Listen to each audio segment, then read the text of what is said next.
Olá, amigos. O Ibovespa está num nível recorde de baixa. Nos últimos 3 anos, o Ibovespa tem demonstrado muita volatilidade.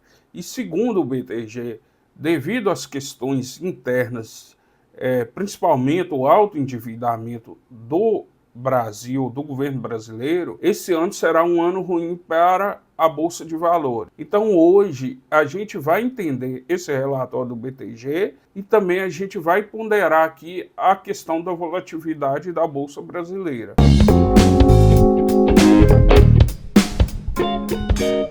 O que apareceu no E-Investidor, BTG prevê um início de 2025 difícil para as ações brasileiras. Veja o que esperar da Bolsa. Segundo o relatório, hoje a Bolsa está num PL de 8,2, ou seja, o preço sobre lucro, que é um dos principais parâmetros para analisar o mercado de ações, ele está em 8,2, o que é muito abaixo do que é a média histórica do Ibovespa, que é 12 vezes. Porém, retirando a Petrobras e a Vale do Rio Doce ali da análise, o PL está em 7,2. Isso significa que está bem abaixo da média. Porém, a situação aqui que o relatório do BTG entende é de que a questão desse PL não é muito adequado para a situação atual brasileira, porque no cenário próximo, o mercado está prevendo um aumento da taxa de juros e também está prevendo um cenário de juros acima de 7%, com inflação de 5,5%. Isso faz com que a atratividade da Bolsa de Valores esteja muito ruim. Diante desse cenário, o BTG vê que o PL ideal da Bolsa seria 6,3, ou seja, aproximando de 90 mil pontos. Hoje a Bolsa está por volta de 120 mil pontos. Isso equivaleria a uma queda de 28% em relação ao nível atual. Já um cenário mais benéfico para o mercado brasileiro, o relatório do BTG entende que a inflação poderia desacelerar para 3,5% ao ano e que tivesse uns juros de 5,5%, um juro real de 5,5%, e que o PIB crescesse. Aí a Bolsa chegaria a 147 mil pontos, ou seja, 10,3 PL, preço sobre lucro. Isso seria uma valorização de 17%. Os analistas do BTG, isso é um cenário muito distante mesmo. Porém, existe um cenário que ainda é mais distante, que seria o cenário da inflação voltar à meta de 3%, você tem um PIB crescendo 3% e uns juros de longo prazo a 5%. Isso faria com que o preço sobre lucro da Bolsa fosse para 12,6% e o Ibovespa aproximasse de 179 mil pontos. Seria um aumento de 43% em relação à cotação atual. Dado esse cenário, o que a gente percebe é que o Ibovespa ele funciona de uma forma muito volátil, ou seja, tem anos que ele vai bem e tem anos que ele vai muito ruim. Pelo que é apresentado aqui, Oceano 14, aqui o histórico do PL do Ibovespa está por volta de 12%, 12 vezes. Mas teve anos aqui, retirando aqui a Petro e a Vale aqui da análise, teve anos que o PL ele veio para 6,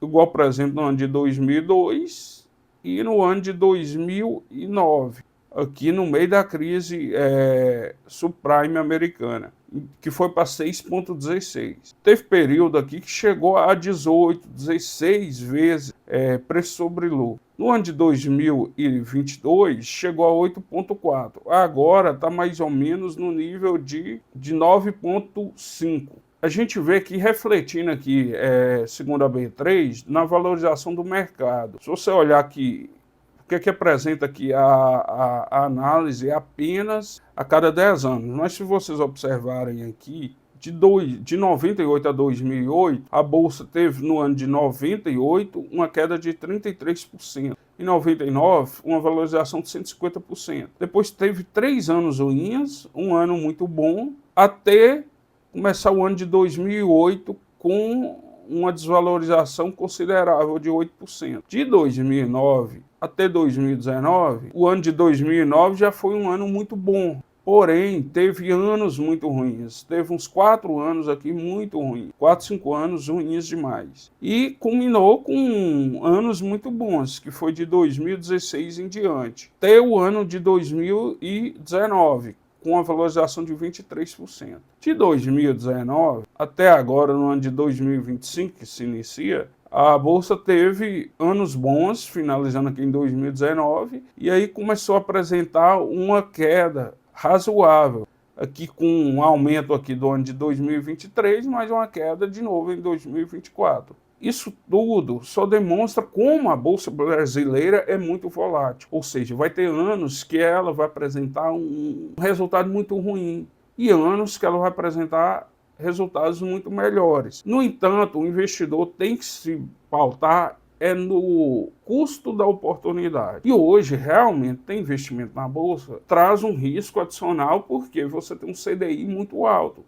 Com CDI a 12% ao ano, mesmo que a Bolsa não caia nada, ela teria que estar acima de 12% ao ano, 12%, 13%. Imaginando isso um cenário de 3 anos ruins, e com CDI a 12%, 10%, 9%, isso daria uns 30% de valorização a 40% em 3 anos.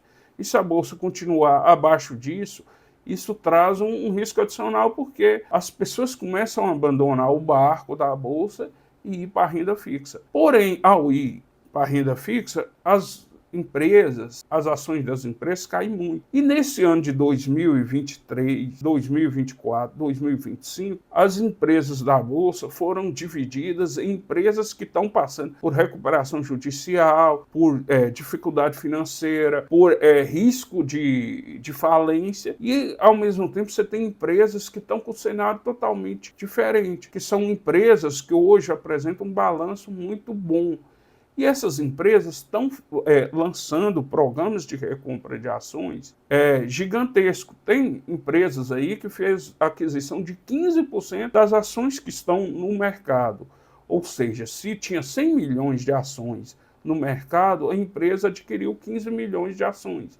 Isso significa que no próximo ano o lucro vai ser dividido não pelas ações que começou naquele ano anterior, mas por aquelas ações menos o que a empresa comprou no mercado acionário. Isso está fazendo com que o Ibovespa não caia muito, mas ao mesmo tempo está diminuindo a quantidade de ações disponível no mercado. Se a empresa compra, é porque tem acionistas vendendo. Isso reflete que no momento que o cenário mudar, você vai ver uma disparada das ações que estão realmente em condições econômicas mais positivas. Um grande exemplo é a Suzano, que lançou atualmente um programa de recompra de ações. A Vale, nos últimos 4, 5 anos, ela adquiriu mais de 10% das ações dela no mercado. Então, ela saiu de 5,5 bilhões de ações para 4,5 bilhões de ações. Patrimônio líquido das ações acaba valorizando por quê? Aquela empresa tem menos ações no mercado, ou seja, tem menos acionista para receber o dividendo e para receber os juros sobre capital próprio. Nesse sentido, fica evidente que estar na Bolsa de Valores é uma opção de longo prazo, de longuíssimo prazo. Ou seja, você vai ter momentos muito ruins, momentos que realmente dá uma dor no estômago estar investido na Bolsa. Como Peter Lynch falou, ele foi um dos maiores investidores de uma bolsa que é menos volátil que a brasileira, que é a Bolsa Americana. E esse gestor trouxe a seguinte frase: um dos principais órgãos necessários para investir na Bolsa de Valores não é o cérebro, é o estômago. Porque se você não tiver estômago, você vai abandonar nos momentos de crise. E ele trazia nos seus livros que era só ele tirar férias com a família dele, que acontecia alguma crise e as ações caíam. Num contexto que não tinha tanta tecnologia para ele gerir os fundos à distância. E aí, até em sua carta de apresentação no livro, ele sempre elogia os investidores, os cotistas do seu fundo que não abandonaram. Até a Fidelity, que era a responsável por esse fundo chamado Megla, apresentou estudos que demonstram que o fundo foi muito bem. Foi uma média acima de 30% em mais de 10 anos de valorização. Isso significa o quê? Que mesmo o fundo indo bem, boa parte dos cotistas foram maus, não tiveram a rentabilidade igual o fundo e muitas vezes até pior do que o índice. Por quê? O cotista que não tinha o estômago de aguentar a volatilidade saía no momento que a cota caía. E no momento que a cota disparava, ele voltava. Ou seja, ele perdia o melhor dos momentos e quando ele voltava para comprar, ele voltava no pior momento.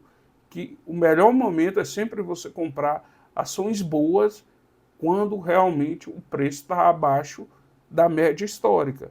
Você comprar um apartamento bem localizado, num local que está se valorizando, que está crescendo, é sempre uma vantagem você comprar abaixo da média de mercado.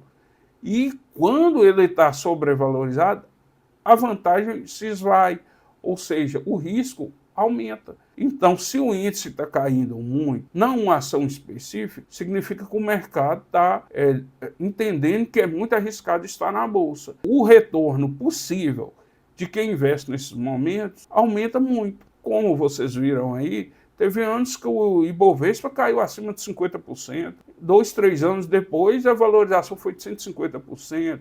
180, 200, 300. E essa volatilidade é que espanta o investidor. Primeiro, não está preparado. Segundo, não tem a convicção do que está fazendo.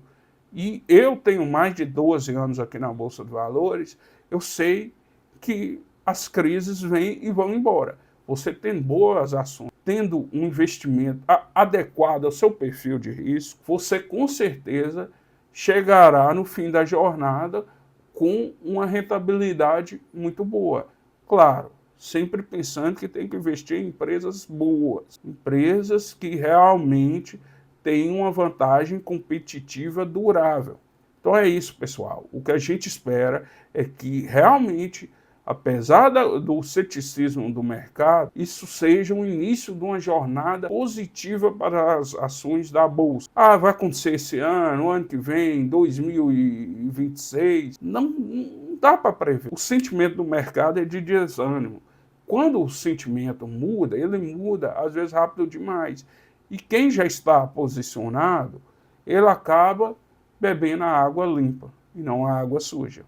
Até o próximo vídeo.